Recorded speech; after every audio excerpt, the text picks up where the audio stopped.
I am going to start goods and services tax.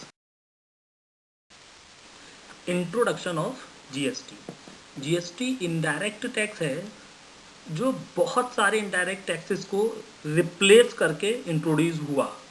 And GST act parliament में 29 मार्च 2017 को पास हुआ and 1 जुलाई 2017 को GST पूरे इंडिया में अप्लाई हो गया।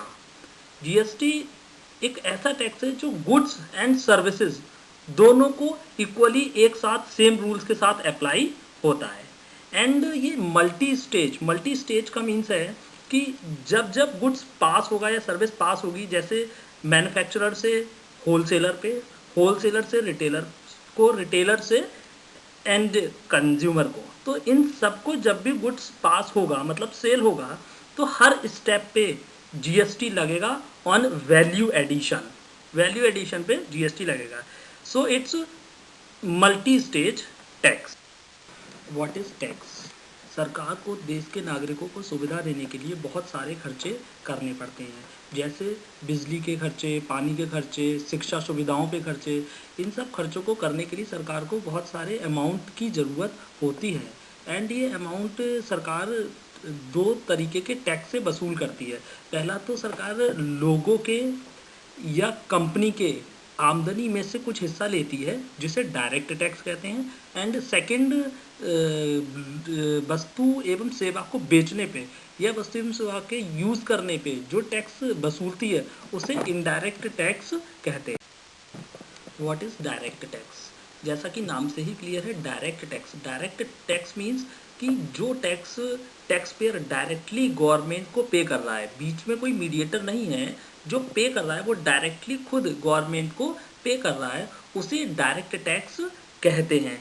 मीन्स ऐसा नहीं है जैसे आप कुछ परचेज करके लाए तो आपने जो सेलर था उसको टैक्स दे दिया फिर उसने गवर्नमेंट को दिया। यहाँ पे डायरेक्ट टैक्स पे ये नहीं है। यहाँ पे जो पेयर है, टैक्स पेयर है, वो डायरेक्टली गवर्नमेंट को टैक्स का पेमेंट करता है एंड इस टैक्स को डायरेक्ट टैक्स कहते हैं।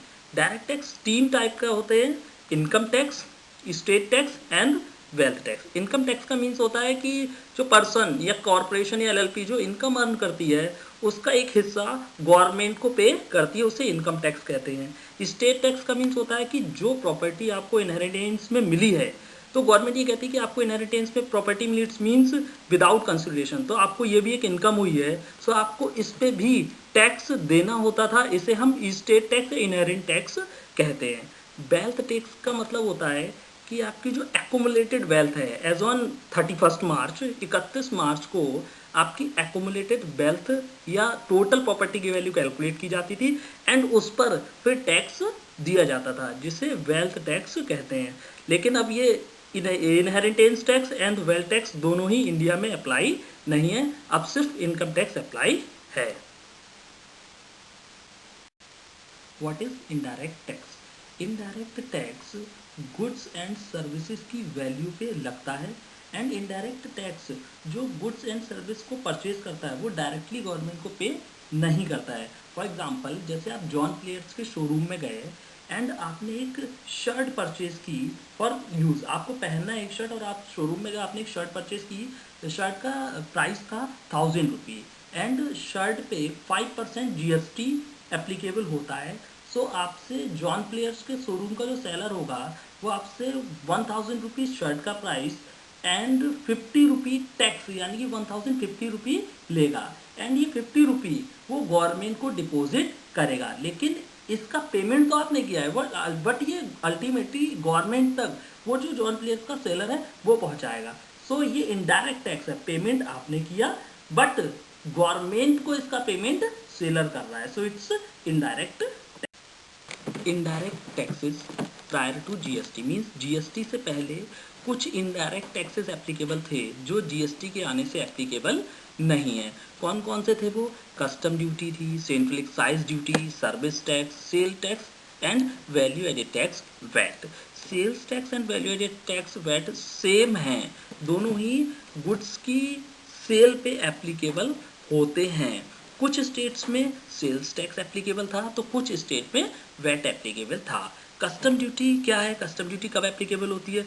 जब गुड्स को इंपोर्ट किया जाता है, मीन्स विदेश से खरीदा जाता है, तो जिस टैक्स का पेमेंट किया जाता है उसे कस्टम ड्यूटी कहते थे। Central excise duty, central excise duty से कब एप्लीकेबल होती है? सेंट्रल एक्साइज ड्यूटी तब एप्लीकेबल होती है जब गुड्स की मैन्युफैक्चरिंग की जाती है, मतलब गुड्स का उत्पादन किया जाता था तो उस उत्पादन पे टैक्स पे करना होता था, जिसे सेंट्रल एक्साइज ड्यूटी कहते हैं। सर्विस टैक्स, सर्विस टैक्स कब एप्लीकेबल होता है? सर्विस टैक्स तब एप्लीकेबल होता है जब कोई सर्विस प्रोवाइडर सर्विस प्रोवाइड कर रहा है, गुड्स नहीं बेच रहा है, वो सिर्फ अपनी सर्विस को प्रोवाइड कर रहा है। जैसे लॉयर, वकील होते हैं, वो आपको कुछ सेल नहीं करते, कोई गुड्स नहीं देते, वो सिर्फ अपनी सर्विस को सेल करते हैं। तो ऐसे जो सिर्फ अपनी सर्विस सेल कर रहा है, इन पे जो टैक्स एप्लीकेबल होता है उसे सर्विस टैक्स कहते हैं। Sale tax and VAT both are same, दोनों ही सेम है। ये दोनों जब गुड्स को सेल किया जाता था तो गुड्स की सेल पे, गुड्स की वैल्यू पे एप्लीकेबल होते थे, लेकिन जीएसटी के आने से ये सारे इनडायरेक्ट टैक्सेस खत्म हो गए। अब सिर्फ एक ही टैक्स एप्लीकेबल है, GST, goods and services tax. GST, goods and services tax. अब हम जीएसटी को और एक्सप्लेन करेंगे, ज़्यादा समझेंगे कि जीएसटी क्या है, क्या इसके एडवांटेजेस हैं, किस तरीके से अप्लाई होता है। लॉ रेगुलेटिंग जीएसटी, कौन कौन से एक्ट हैं जो जीएसटी को रेगुलेट करते हैं? दो एक्ट हैं जो जीएसटी को रेगुलेट करते हैं। First is integrated goods and services tax act 2017 and second is central goods and services tax act 2017। जो फर्स्ट आईजीएसटी एक्ट है वो इंटर स्टेट सप्लाई को रेगुलेट करता है, मतलब जो इंटर स्टेट सप्लाई के केस में एप्लीकेबल होता है।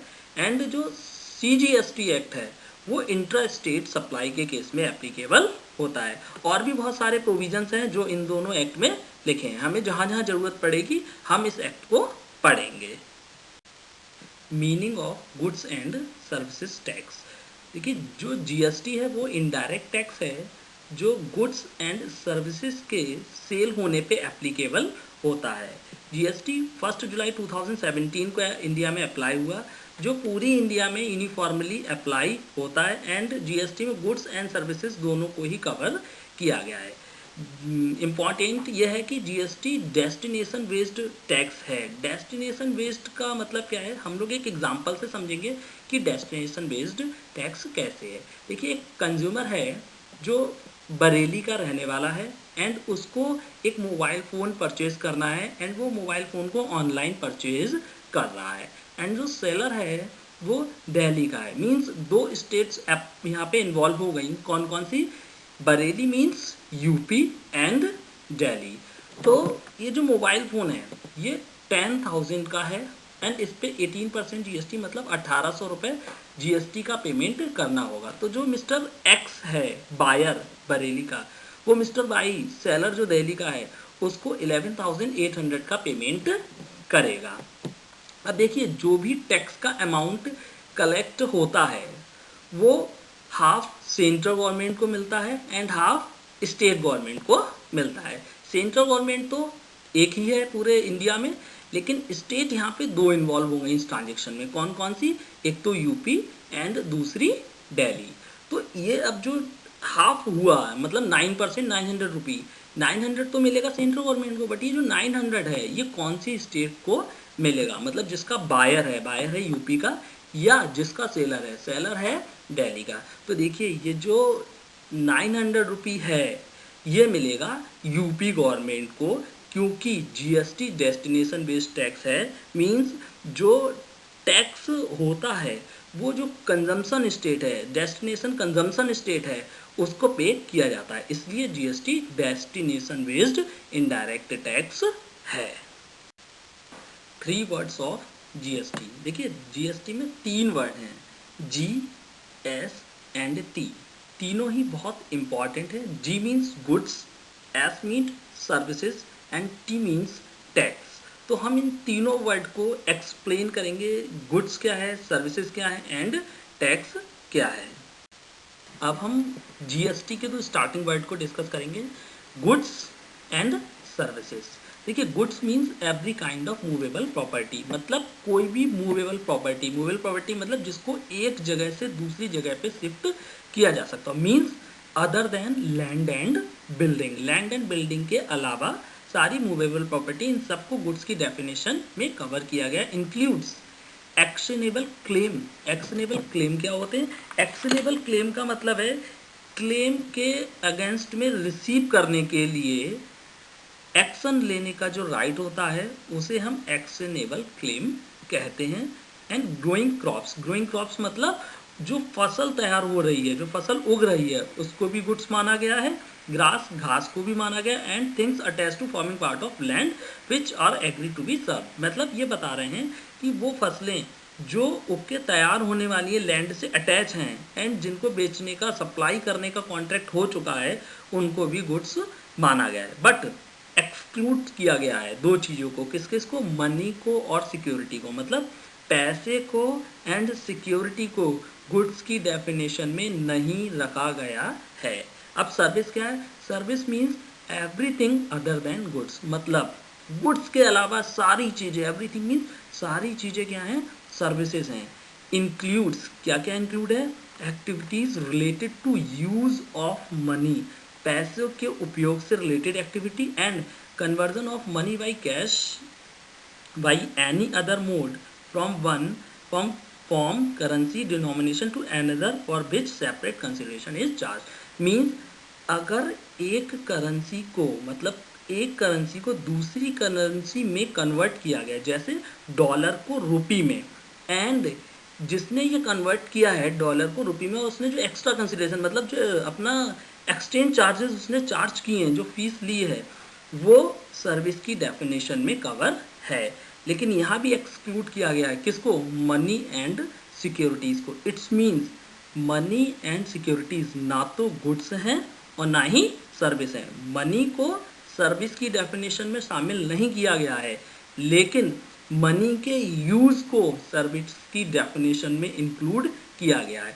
अगर मनी को कन्वर्ट कराते एक डिनोमिनेशन से दूसरे डिनोमिनेशन में, मतलब 100 के नोट को आप कन्वर्ट कराना चाह रहे हैं 10 के नोट में, एंड ये जो कन्वर्ट कर रहा है ये अगर अपनी एक्स्ट्रा फीस ले रहा है तो ये सर्विस की डेफिनेशन में कवर है। या आप रुपी को डॉलर में कन्वर्ट करा रहे हैं और ये जो कन्वर्ट कर रहे हैं ये एक्स्ट्रा चार्जेस लेते हैं, तो ये जो इनकी फीस एक्स्ट्रा चार्ज है ये सर्विस की डेफिनेशन में कवर है। मीन तो गुड्स और सर्विसेज दोनों चीज़ें हम लोगों ने समझ ली कि गुड्स क्या है एंड सर्विस क्या है।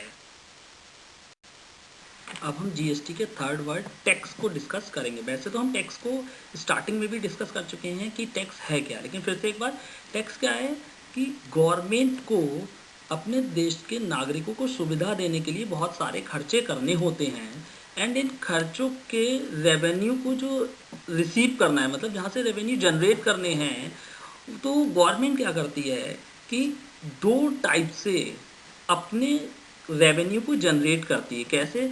एक तो जो लोगों को आमदनी होती है उसका कुछ हिस्सा लेती है जिसे हम डायरेक्ट टैक्स कहते हैं, एंड कुछ जो प्रोडक्ट या सर्विसेज सेल की जाती हैं तो उनके सेल पे जो टैक्स लेती है उसे हम इनडायरेक्ट टैक्स कहते हैं। तो टैक्स का मतलब अल्टीमेटली ये है कि गवर्नमेंट जो रेवेन्यू, मतलब खर्चों के लिए जो सरकारी खर्चे, गवर्नमेंट एक्सपेंसेस हैं, उनको बियर करने के लिए जो अमाउंट रिसीव कर रही है उसको क्या कहते हैं? हम टैक्स कहते हैं। हाउ डज जीएसटी वर्क, मतलब जीएसटी कैसे काम करता है ये हम समझेंगे। देखिए कोई भी प्रोडक्ट होता है, सबसे पहले मैन्युफैक्चरर उसे मैन्युफैक्चर करता है, एंड मैन्युफैक्चरिंग के बाद मैन्युफैक्चरर उस प्रोडक्ट को होलसेलर को सेल कर देता है, एंड जब होलसेलर को ये सेल करता है मैन्युफैक्चरर, तब जीएसटी कलेक्ट करता है किससे? होलसेलर से। फिर इस जीएसटी को ये गवर्नमेंट को पे कर देता है। कौन पे करता है? मैन्युफैक्चरर। सेम, अब होलसेलर इस प्रोडक्ट को किसको सेल करेगा? रिटेलर को। एंड जब ये होलसेलर रिटेलर को इस प्रोडक्ट को सेल करेगा तो ये रिटेलर से भी जीएसटी चार्ज करेगा, एंड जो जीएसटी ये कलेक्ट करेगा रिटेलर से, उसमें से होलसेलर ने जो जीएसटी का पेमेंट मैन्युफैक्चरर को किया होगा उसको क्लेम करके रिमेनिंग जीएसटी को गवर्नमेंट को पे कर देगा। मीन्स मैं आपको बताता हूँ कैसे। मान लीजिए मैन्युफैक्चरर ने होलसेलर को प्रोडक्ट 100 रुपये में सेल किया एंड उस पर 5% जीएसटी चार्ज की, मतलब 100 रुपये का प्रोडक्ट 5 रुपये जीएसटी, 105 रुपये मैन्युफैक्चरर ने लिए। ये जो 5 रुपये मैन्युफैक्चरर ने लिए ये दे दिए किसको, ये दे दिए इसने गवर्नमेंट को, मैन्युफैक्चरर ने पे किया है गवर्नमेंट को। अब होलसेलर 100 रुपये के प्रोडक्ट को मान लीजिए 110 रुपये में रिटेलर को सेल करता है। तो अब जब ये होलसेलर रिटेलर को 110 रुपये में सेल करेगा तो ये भी 5% इस पर जीएसटी चार्ज करेगा। कितना बनेगा, 110 रुपये का 5%, 5 रुपये 50 पैसे, मीन्स 5.5 रुपये। तो अब ये जो होलसेलर है रिटेलर से इसने ये जो 5.5 रुपये लिए हैं तो ये पूरे 5.5 रुपये गवर्नमेंट को नहीं देगा। ये जो 5 रुपये इसमें से मैन्युफैक्चरर को दे आया है इसको क्लेम कर लेगा और ये 5 रुपये निकाल के अपने पास रख लेगा। एंड ये जो 0.5 मतलब 50 पैसे बचे हैं इसका पेमेंट ये गवर्नमेंट को कर देगा। तो ये जो इसने 5 रुपये क्लेम किए इसको कहते हैं इनपुट टैक्स क्रेडिट। अब ये जो रिटेलर है इस गुड्स को किसको बेचेगा, इंड कंज्यूमर को। अब मान लीजिए ये रिटेलर ने 110 रुपये में प्रोडक्ट खरीदा था, अब ये 120 में इंड कंज्यूमर को सेल कर रहा है। तो जब ये 120 में इंड कंज्यूमर को सेल करेगा तो इस पर ये 5% जीएसटी लेगा। 120 का 5% कितना हुआ, 6 रुपये, मतलब 126 रुपये कलेक्ट करेगा किससे, एंड कंज्यूमर से। अब ये क्या करेगा, 126 में इसने 120 तो प्रोडक्ट के लिए हैं वो तो इसके हैं, लेकिन ये जो 6 रुपये टैक्स के नाम पे लिए हैं ये पूरे 6 रुपये गवर्नमेंट को पे नहीं करेगा। ये 6 रुपये में से गवर्नमेंट से ये कहेगा कि मैं इस 6 रुपये में से 5.5 रुपये होलसेलर को पे करके आया हूँ।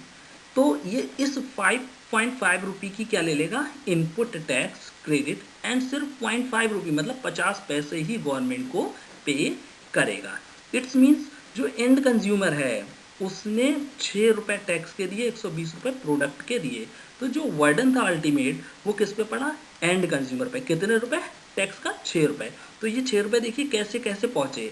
5 रुपये सबसे पहले मैन्युफैक्चरर ने गवर्नमेंट को दे दिए, 50 पैसे होलसेलर ने दे दिए एंड 50 पैसे रिटेलर ने। तो टोटल 6 रुपये गवर्नमेंट पे पहुंच गया। लेकिन कैसे पहुंचा, ये स्टेजेस में पहुंचा। कैसे पहुंचा, मल्टी स्टेज में, इसलिए मल्टी स्टेज टैक्स है। तो यही है, since GST is applicable on all the stage above mention, so this is called multi stage tax, इसलिए इसे मल्टी स्टेज टैक्स कहते हैं। जीएसटी इस तरीके से काम करता है। हम जीएसटी सिस्टम को एक एग्जांपल से और समझते हैं। देखिए एक जो एग्जांपल है ये अलग अलग स्टेजेस इन्होंने दिखाई हैं कि कैसे मैन्युफैक्चरर से होलसेलर पे जा रहा है, होलसेलर से रिटेलर एंड रिटेलर से एंड कंज्यूमर पे जा रहा है। देखिए जो मैन्युफैक्चरर है उसको कॉस्ट ऑफ गुड्स मैन्युफैक्चर पड़ रही है 100 रुपये, मतलब 100 रुपये की कॉस्ट आ रही है। एंड उसने ये प्रोडक्ट किसको सेल किया, होलसेलर को, एंड उस पर 18% 18 रुपये जीएसटी चार्ज किया है। तो देखिए अब मैन्युफैक्चरर गवर्नमेंट को 18 रुपये का ये टैक्स पे कर देगा।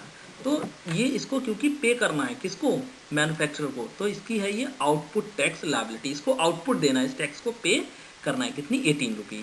अब क्या है, होलसेलर ने ये प्रोडक्ट 100 रुपये में ख़रीदा एंड प्रॉफिट के साथ 150 में ये रिटेलर को सेल कर रहा है। जब ये 150 में रिटेलर को सेल करेगा तो ये 18% जीएसटी मीन्स 27 रुपये जीएसटी चार्ज करेगा। तो देखिए जो आउटपुट टैक्स लायबिलिटी है किसकी, होलसेलर की, वो है 27 रुपये। लेकिन इसमें से ये जो पीछे मीन्स मैन्युफैक्चरर को ये 18 रुपये पे करके आया है इसी प्रोडक्ट पे टैक्स, इसको ये क्लेम कर लेगा, जिसको हम कहते हैं इनपुट टैक्स क्रेडिट। और इसने ये 18 रुपये लेस करके जो सिर्फ 9 रुपये नेट अमाउंट बचा है मतलब टैक्स पेबल, ये इस 9 रुपये को गवर्नमेंट को पे करेगा। कौन पे करेगा, होलसेलर। अब रिटेलर क्या करेगा, रिटेलर ने ये प्रोडक्ट 150 में परचेज किया होलसेलर से, अब ये प्रॉफिट के साथ 200 में इन कंज्यूमर को सेल कर रहा है। जब ये 200 में कंज्यूमर को सेल करेगा तो ये 18% जीएसटी चार्ज करेगा। कितना, 36 रुपये। मीन्स जो रिटेलर है उसकी आउटपुट टैक्स लायबिलिटी कितनी हुई, 36। लेकिन इसी प्रोडक्ट पे ये 27 रुपये का टैक्स होलसेलर को पे करके आया है। तो ये क्या करेगा, इस 27 की ले लेगा इनपुट टैक्स क्रेडिट। मतलब अब रिटेलर का जो टैक्स पेबल है वो कितना है 9 रुपये, मतलब 9 रुपये ही ये गवर्नमेंट को पे करेगा। इट्स मीन्स जो एंड कंज्यूमर था उसने टोटल 36 रुपये पे किया टैक्स। ये 36 रुपये गवर्नमेंट पे अलग अलग स्टेजेस में पहुंच पाया। कैसे? 18 रुपये मैन्युफैक्चरर ने दिए गवर्नमेंट को, 9 रुपये होलसेलर ने दिए एंड 9 रुपये रिटेलर ने दिए, मतलब टोटल 36 रुपये गवर्नमेंट पे पहुंचे, लेकिन कैसे? अलग अलग स्टेजेस में। Objectives of goods and services tax. अब हम जीएसटी के ऑब्जेक्टिव्स डिस्कस करेंगे। तो देखिए, सबसे पहला ऑब्जेक्टिव था जीएसटी का वन नेशन वन टैक्स। मतलब पहले वैट होता था, तो वैट में क्या होता था? स्टेट वाइज था, वो हर स्टेट में अलग अलग एप्लीकेबल होता था। तो इट्स मीन्स हो सकता है कि सेम कमोडिटी पे यूपी में टैक्स का रेट कुछ और हो और राजस्थान में टैक्स का रेट कुछ और हो। तो जीएसटी लाने का एक मेन पर्पज़ ये था कि पूरे इंडिया में, पूरे नेशन में सेम टैक्स रहे। मतलब एक टैक्स जीएसटी वो पूरे नेशन में काम करे, अलग अलग स्टेट्स में काम ना करे। एंड दूसरा ये था कि जब वन नेशन वन टैक्स हो जाएगा तो कहीं ना कहीं कंप्लाइंसेस जो होंगी एडमिनिस्ट्रेशन की वो थोड़ी क्या हो जाएंगी?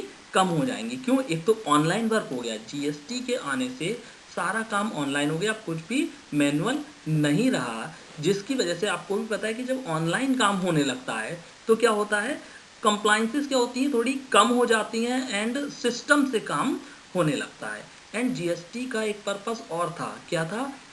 जो बहुत सारे टैक्सेस थे उन सबको ख़त्म करना, जैसे excise duty, custom, service tax, VAT, sales tax, इन सबको ख़त्म करके एक टैक्स लाया गया, क्या?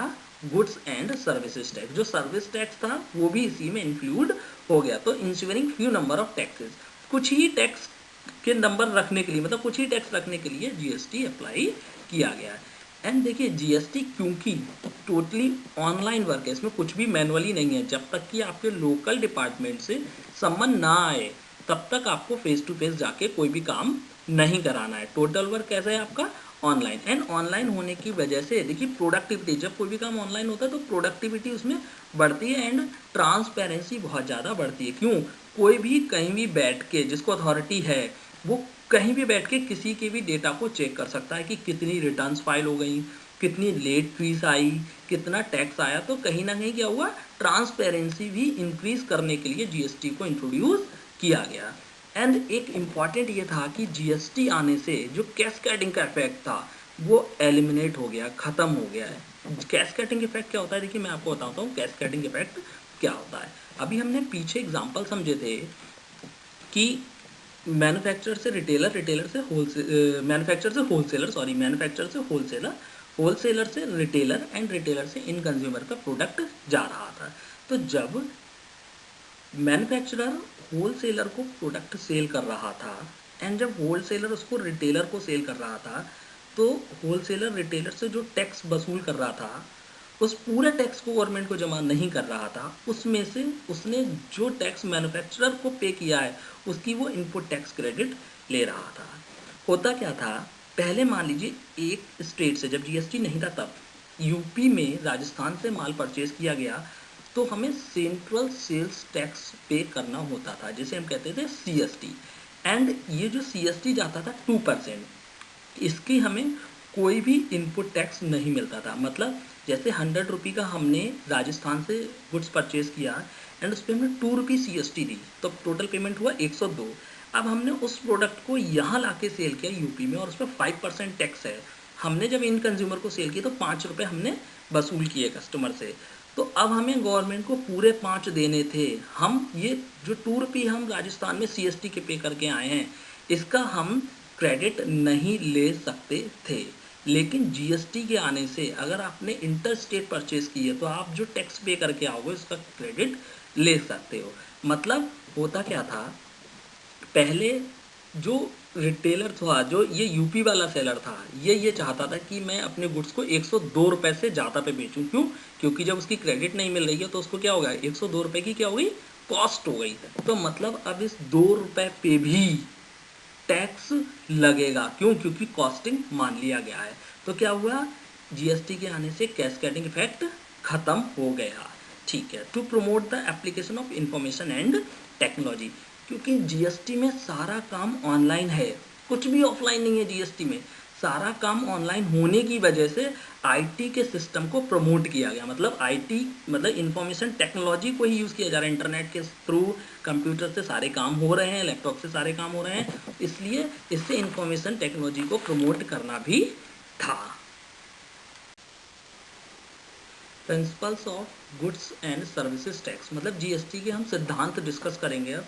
GST is a broad based tax. GST कैसा टैक्स है? Broad based. ब्रॉड बेस्ड का मतलब पूरे इंडिया में यूनिफॉर्मली एप्लीकेबल है, इसलिए ये जीएसटी ब्रॉड बेस्ड टैक्स है। जीएसटी डेस्टिनेशन बेस्ड टैक्स है। अभी हमने डिस्कस किया था कि जो जीएसटी है वो डेस्टिनेशन बेस्ड टैक्स है, ना कि ओरिजिन बेस्ड। मीन्स अभी हमने एक एग्जांपल लिया था कि एक बायर है जिसको मोबाइल फ़ोन परचेज करना है एंड वो बरेली का है, बरेली मीन्स यूपी का है, एंड वो मोबाइल फ़ोन को ऑनलाइन परचेज कर रहा है, सेलर दिल्ली का है।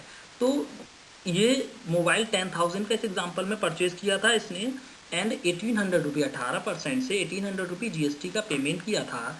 तो यहाँ पे जो जीएसटी जाता है उसका हाफ पोर्शन सेंट्रल गवर्नमेंट को जाता है and half portion state government को जाता है। लेकिन क्योंकि यहाँ पे दो स्टेट्स इन्वॉल्व थी तो हम यहाँ पे ये कंफ्यूज थे कि हम कौन सी स्टेट को देंगे, मतलब ये जो हाफ पोर्शन ही कौन सी स्टेट को मिलेगा, दिल्ली को या यूपी को। तो हमने आपको बताया कि डेस्टिनेशन बेस्ड टैक्स है, मीन्स जहाँ पे प्रोडक्ट का, गुड्स का, सर्विस का कंजम्पशन हुआ है उसकी गवर्नमेंट को, उस स्टेट की गवर्नमेंट को ये टैक्स हाफ मिलेगा। तो इसलिए जीएसटी क्या है? Destination based tax. जीएसटी का पेमेंट जो होता है वो कौन करता है? सप्लायर, मतलब गवर्नमेंट के पास जीएसटी का पेमेंट सप्लायर करता है, क्योंकि जीएसटी इनडायरेक्ट टैक्स है तो आपको नहीं करना है। जैसे एग्जांपल मैं आपको बताऊं, आप मान लीजिए डोमिनोज गए पिज़्ज़ा खाने एंड आपने वहाँ पे एक पिज़्ज़ा परचेज किया एंड 500 रुपये का पिज़्ज़ा था एंड उस पर आपने फॉर एग्जांपल 100 रुपये का टैक्स पे किया है।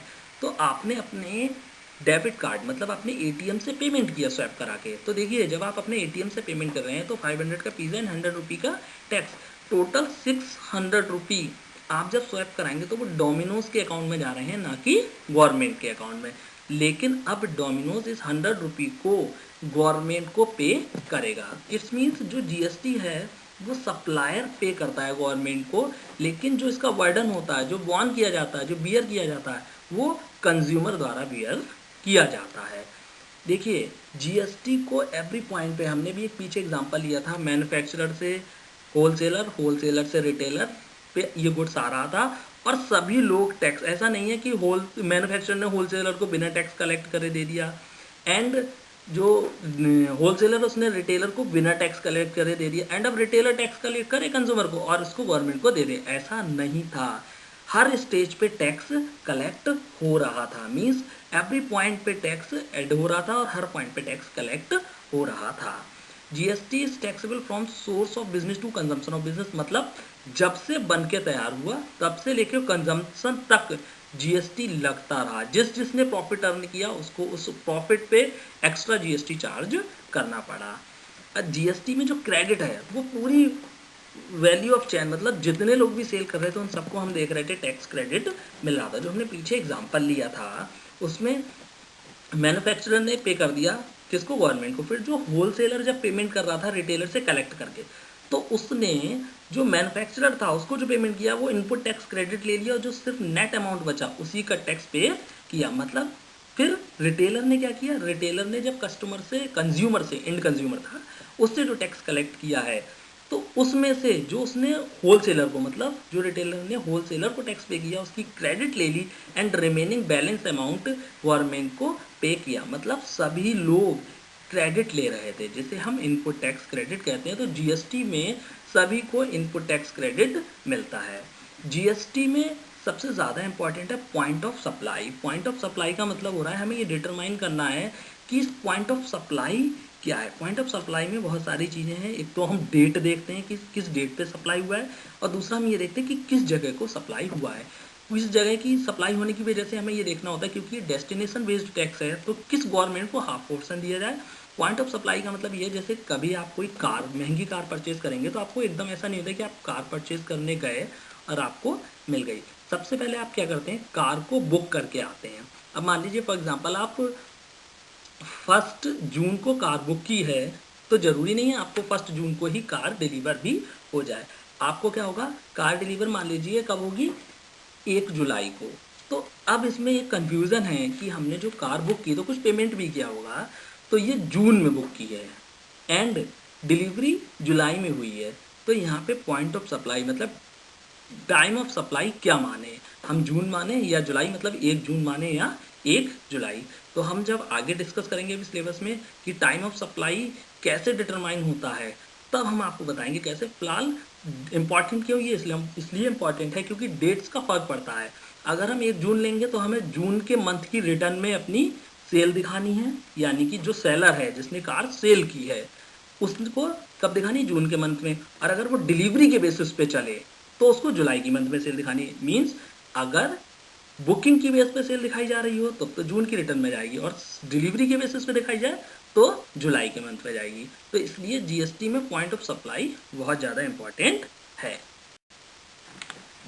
Characteristics of goods and services tax, GST की कैरेक्टरिस्टिक्स अब हम डिस्कस करेंगे। देखिए जीएसटी पूरे के पूरे इंडिया में एप्लीकेबल है, मतलब पूरे राष्ट्र में एप्लीकेबल है, ऐसा नहीं है अलग अलग स्टेट्स में अलग अलग है। जीएसटी यूनिफॉर्मली पूरे राष्ट्र में एप्लीकेबल है। इस वजह से काम बहुत आसान हो गया है क्योंकि सब लोग सेम वे में सेम तरीके से सेम टैक्स रेट पे काम करते हैं। जो रेट हैं टैक्स के वो यूनिफॉर्म है। यूनिफॉर्म मतलब एक से टैक्स रेट है। अगर पीनट पे, ग्राउंडनट पीनट मूंगफली होती है, यूपी में 5% टैक्स है तो राजस्थान में भी उस पर 5% होगा, मध्य प्रदेश में भी उस पर 5% होगा, मतलब सारी स्टेट्स में पूरे इंडिया में सेम टैक्स रेट होगा। जीएसटी वैट से ज़्यादा अच्छा है। इसलिए कैसा है, इनडायरेक्ट टैक्स है लेकिन वैट से, मतलब वैट भी इनडायरेक्ट टैक्स था लेकिन वैट से ज़्यादा अच्छा है। क्यों, वैट स्टेट वाइज था, अलग अलग स्टेट्स में अलग अलग रूल्स थे, अलग अलग रेट्स थे, इसलिए जीएसटी वैट से ज़्यादा अच्छा है। एंड एक करेक्टरिस्टिक ये भी है कि जीएसटी में सारा काम कैसे है, ऑनलाइन, कोई भी काम ऑफलाइन नहीं है। इसलिए कैसा है, ऑनलाइन होने की वजह से, मतलब ह्यूमन इंटरफेस है ही नहीं, हमें फेस टू फेस बैठ के काम नहीं करना है, हमें सिस्टम पे बैठ के काम करना है।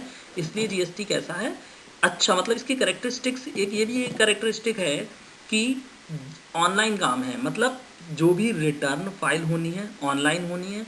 अगर आपको जीएसटी में न्यू रजिस्ट्रेशन करना है तो उसकी एप्लीकेशन भी आपको ऑनलाइन फाइल करनी है। आपको जीएसटी के जो एनुअल केसेस होते हैं वो भी ऑनलाइन ही होते हैं, आपको डिपार्टमेंट नहीं जाना है। जीएसटी में देखिए सारी तरीके के टैक्स पेयर इंक्लूड हो गए, सारे तरीके के, मतलब जो गुड्स को इंपोर्ट करते थे वो भी जीएसटी में कवर हैं, जो मैन्युफैक्चरिंग करते थे वो भी जीएसटी में कवर हैं, एंड होलसेलर रिटेलर भी जीएसटी में कवर हैं। जीएसटी में इनपुट टैक्स क्रेडिट मिलती है, चाहे आप इंटर स्टेट परचेज करो, मतलब यूपी के बंदे ने अगर राजस्थान से गुड्स परचेज किया है तब भी उसको क्या मिलेगी, इनपुट टैक्स क्रेडिट मिलेगी। इसमें जो फॉरेन से, मतलब जो इंपोर्ट किया जाता है, जो गुड्स इंपोर्ट किया जाता है उसको एज इंटर स्टेट सप्लाई माना जाता है, मतलब कुछ स्पेशल ट्रीटमेंट नहीं है। जैसे अगर हम राजस्थान से माल खरीदते हैं वैसे ही अगर इंडिया के बाहर से इंडिया में माल खरीदा जाता है तो उसको same as inter state supply माना जाता है। जीएसटी की जितनी भी रिटर्न्स हैं वो सब टाइम बाउंड है। टाइम बाउंड मीन्स रिटर्न्स का मतलब पहले समझते हैं। देखिए रिटर्न का मतलब होता है कि एक प्रोफार्मा जिसमें हम अपनी इंफॉर्मेशन भेज रहे हैं, किसको, डिपार्टमेंट को सेंड कर रहे हैं, उसको हम कहते हैं रिटर्न। सर कैसी इंफॉर्मेशन, इंफॉर्मेशन मतलब मंथ एंड होता है तो हम गवर्नमेंट को बताते हैं कि हमने इस पूरे पर्टिकुलर मंथ में कितनी परचेज की एंड कितनी सेल की, एंड इस पर हमने कितना टैक्स कलेक्ट किया और हमें कितना टैक्स का पेमेंट करना है। ये सब हम जो इन्फॉर्मेशन देते हैं ये एक रिटर्न के थ्रू देते हैं जिसे हम जीएसटी रिटर्न कहते हैं। एंड ये जो रिटर्न है, मतलब ये इन्फॉर्मेशन सप्लाई करने की डेट है, ये टाइम बाउंडेड है। टाइम बाउंडेड मतलब लास्ट डेट बताई गई है कि आपको इस डेट तक काम करना है।